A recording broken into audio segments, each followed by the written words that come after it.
करते। काम ही लोभ बनता है, काम ही क्रोध बनता है। ये नरतन के बैरी नरक द्वार दुखदाई है, काम क्रोध और लोभ तीन ये भाई हैं। रजोगुण से इनका उदय प्रकृति में आया। तो इस तरह काम क्रोध लोभ से बचने पर ही 1000 जन्म हो, काम क्रोध लोभ से बच जाइए। अब काम का भी मतलब होगा।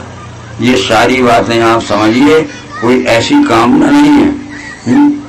ये सब भागवत में बातें आएंगी, उन विषयों को छोड़ना मत। वो कहते हैं कि जब तक अपने मन को वश में न रखोगे तब तक तुम बुरा कर्म नहीं छोड़ सकते।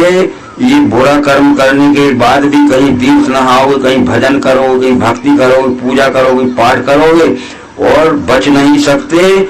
7 दिन तक भागवत सुनिए, मरने से बचने के लिए बस 7वें दिन आके काट खाया सकता।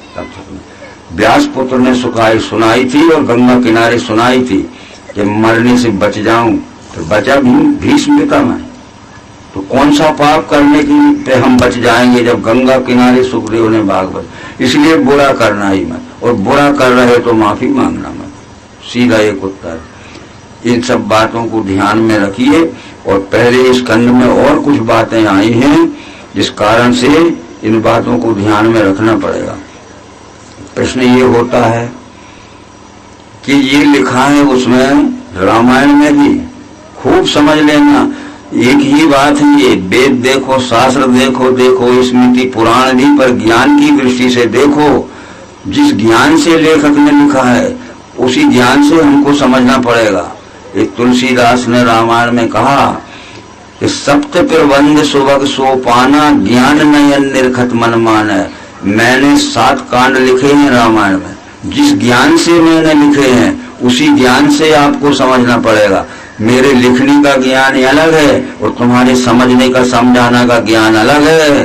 तो फिर मैं कह रहा हूँ उजेले में आओ, तुम अंधेरे में जा रहे हो। मेरे ज्ञान को नहीं समझे तो अज्ञान के अंधेरे में। सप्त प्रबंध सुभग सोपाना, ज्ञान नयन निर्खत मन माना। मैंने 7 कांड लिखे हैं जो मोक्ष पर पहुंचाने वाली 7 सीढ़ियां हैं। पर ज्ञान, जिस ज्ञान से मैंने लिखे हैं उसी ज्ञान से आपको समझना पड़ेगा। मेरे लिखने का ज्ञान अलग है और तुम्हारा घर घर समझने का ज्ञान अलग है। तो मैं सीधा चलाना चाहता हूँ, तुम उल्टे चल रहे हो।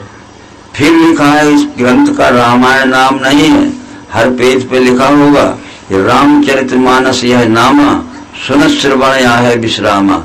राम का ज्ञान, राम का गुण और राम का चरित्र लिखा है। तो राम के बताए हुए ज्ञान के अनुसार, राम के चले हुए गुण के अनुसार, राम के किए कर्म के अनुसार हमें चलना है। और इस तरह हम नहीं पढ़े तो ये कागज को लौटा लौटा के पूजा पाठ करते। लक्ष्मण ने पूछ लिया था कि मुझे ज्ञान समझाओ, फिर वैराग समझाओ, फिर माया समझाओ, फिर भक्ति समझाओ। ये इसमें सब बातें आएंगी। तो ज्ञान तो यही है कि ज्ञान मान जाए कहूँ नहीं। जिसके शरीर में ज्ञान होगा एक भी अभिमान नहीं रह सकता। और 100 में अगर 99 अभिमान चले गए, एक भी अभिमान रहा तो भी अभी ज्ञानी नहीं। वो एक ही आगे चल के जैसे बीज झाड़ बन जाता है नहीं, ऐसा वो एक अभिमान झाड़ बन जाएगा कभी चल के।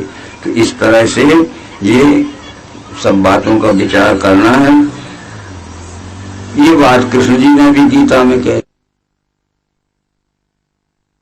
आदि ने समझाया दूसरे स्कंद के। और वो बिल्कुल जो चल रहा था राजा जनक के ढंग से चल रहा था, इनसे मना कर रहा। राघवम अहिल्या रामो अहम च ब्रवी, हे अहिल्या मेरा ही नाम राम है और मैं उद्धार करने आया हूँ।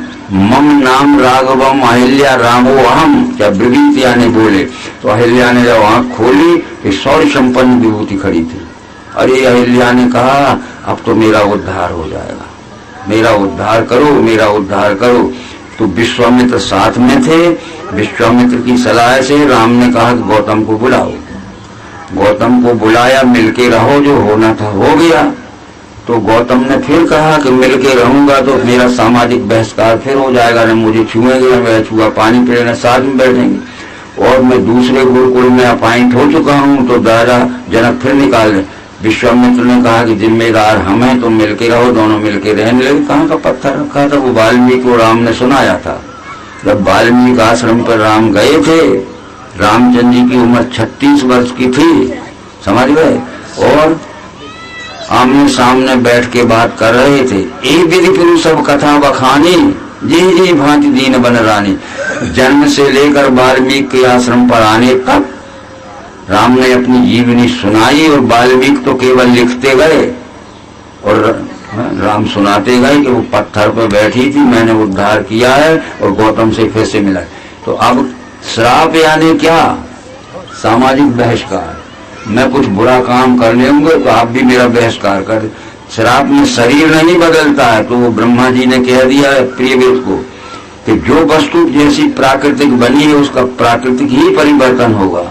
5वें स्कंध में न तस्य कश्चित तपसा विद्या, व तप के बल से, विद्या के बल से, न योग वीर ज्ञान योग के बल से, न शरीर के बल से, मनीषा व न बुद्धि के बल से, न धन के बल से, न धर्म के बल से, और खुद की ताकत लगा के दुनिया भर के मनुष्यों का सहयोग लेके मैं ब्रह्मा विष्णु, तुम्हारे पिता मनु और तुम्हारे गुरु नारद पांचों इकट्ठे हो जाना, तो जो वस्तु जैसी बनी है वैसे ही परिवर्तन होगी, हम कुछ नहीं करते। तो क्या है श्राप? यानी खूब समझिए। अब मैं भी यही कहना चाहता हूं कि ज्यादा सुनने की अपेक्षा समझने की ज्यादा कोशिश करना। बस जीवनानंद चेतन आसन दे घर धीर बैठते हैं और उठना चाहते हैं, अब कृपा करें। तो आसन नहीं हुए, आसन पर धीरज धर के बैठे हैं। इतना बोल चुके, अब आगे हमारी भी क्या होगा, ब्लड प्रेशर बढ़ने लगेगा। तो आसन नहीं हुए, जीवनानंद चेतन आसन दे घर धीर बैठे हैं, उठना चाहते हैं, तो चाहते हैं कि उठें और धीरज धर के बैठे हैं। तो वो गौतम नारी साफ बस ऊपर दे धर दी, पत्थर के ऊपर धीरे धर के धीरज रखती हुई बैठी है और चरण कमल रख चाहती है कोई पुरुषार्थी मिल जाए, ये चाहती मेरे पति को फिर से मिला दे। भैया थोड़ी थोड़ी सी गरिष्ठ चीजें, थोड़ी थोड़ी खाना, नहीं तो फिर डाइजेशन बिगड़ जाए।